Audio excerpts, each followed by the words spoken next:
Hi friends, welcome back to our channel. Harsha సాయిపై rape case నమోదు చేసినట్లు హైదరాబాద్లోని రాజేంద్ర నగర్ డీసీపీ తెలిపారు. న్యూడ్ ఫోటోలు, వీడియోలతో బ్లాక్మెయిల్ చేశాడని యువతి ఫిర్యాదు చేసినట్లు తెలిపారు.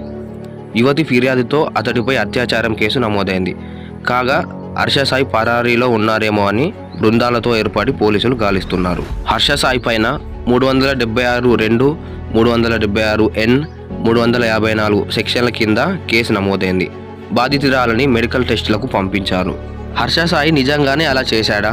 అంత ఫాలోయింగ్ ఉన్న యూట్యూబర్ ఇలా చేశాడా అనేది నమ్మకం కలిగించడం లేదు. ఆ అమ్మాయి ఎందుకోసం హర్ష సాయి మీద కేసు పెట్టింది? హర్ష సాయి ఆమెకి చేసిన ద్రోహం ఏమిటి తెలుసుకుందాం రండి. హర్ష సాయి కోసం నార్సింగి పోలీసులు గాలిస్తున్నారు. హర్ష సాయి మీద ఒక అమ్మాయి రేప్ కేసు పెట్టింది. నన్ను రేప్ చేశాడంటూ, నా న్యూడ్ వీడియోస్, ఫొటోస్ అన్నీ హర్ష సాయి దగ్గర ఉన్నాయంటూ, దాంతో నన్ను బ్లాక్మెయిల్ చేస్తున్నాడంటూ కేసు పెట్టింది. రీసెంట్గా హర్ష సాయి మెగాలోడాన్ అనే మూవీ తీస్తున్నట్లు అందరికీ తెలిసిందే. అయితే ఆ మూవీ కోసం అమ్మాయి దగ్గర 2 కోట్లు తీసుకున్నాడు. ఆ డబ్బులు ఆమె ఒక రియాలిటీ షో ద్వారా సంపాదించుకున్నదంట. సినిమా చేస్తా అని, పెళ్లి చేసుకుంటా అని చెప్పి మోసం చేశాడు. పెళ్లి చేసుకో అంటే చేసుకోడంట. డబ్బులు ఇవ్వు అని అడిగితే నీ న్యూడ్ ఫొటోస్ మరియు వీడియోలు సోషల్ మీడియాలో పోస్ట్ చేస్తా, వైరల్ చేస్తా అని బెదిరిస్తున్నాడంట. గత 2 నెలల నుంచి వీరిద్దరి మధ్య గొడవ అవుతుందంట. పెళ్లి చేసుకో అంటే చేసుకోను, నువ్వు డబ్బులు అడిగితే నేను అవన్నీ పోస్ట్ చేస్తా అంటూ బెదిరిస్తున్నాడంట. హర్ష సాయి నుంచి నన్ను కాపాడండి, అతన్ని శిక్షించాలని పోలీసులని రిక్వెస్ట్ చేసింది. పోలీసులు ఆ అమ్మాయి గురించి ఎలాంటి డీటెయిల్స్ ఇవ్వలేదు. ఆ అమ్మాయి మీడియా ముందుకు కూడా రాలేదు. కానీ ఆ అమ్మాయి ఎవరు అనేది ఈ వీడియో మీ దాకా వచ్చే వరకు మీకు తెలిసే ఉంటుంది. హర్ష సాయి మెగాలోడాన్ సినిమాకి ఒక అమ్మాయి 2 కోట్లు ఖర్చు పెట్టిందనే వీడియోలు సోషల్ మీడియాలో కూడా ఉన్నాయని మీకు తెలిసిందే. మూవీ చేద్దామంటూ డబ్బులు తీసుకున్నాడు. కానీ ఆ అమ్మాయి రేప్ కేసు పెట్టింది. దీన్ని బట్టి హర్ష సాయి ఆ అమ్మాయిని పెళ్లి ప్రేమతో మోసం చేసినట్లు మనకు అర్థమవుతుంది. అలాగే 2 కోట్లు కూడా తీసుకున్నాడు సినిమా పేరుతో. ఇటు పెళ్ళి లేదు, డబ్బులు లేవు, పైగా ఆ అమ్మాయిని బ్లాక్మెయిల్ చేశారు. ఇది చాలా దారుణం. హర్ష సాయి వైపు తప్పు ఉందా లేదా అనేది కన్ఫామ్గా లేదు. దీనిపై హర్ష సాయి స్పందించారు. డబ్బుల కోసమే ఆమె నాపై ఆరోపణలు చేస్తోంది. త్వరలోనే నిజాలు బయటకు వస్తాయి. నా అడ్వకేట్ అన్ని వివరాలు వివరిస్తారు.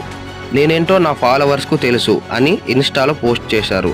అటు హర్ష సాయి కోసం హైదరాబాద్ పోలీసులు గాలిస్తున్నారు. కానీ ఏ అమ్మాయి అయినా నన్ను రేప్ చేశాడు, నా న్యూడ్ వీడియోలు మరియు ఫోటోలు ఇలా అన్నిట్లో అప్లోడ్ చేస్తానంటూ అని ఇలా న్యూస్ చేయదు కదా.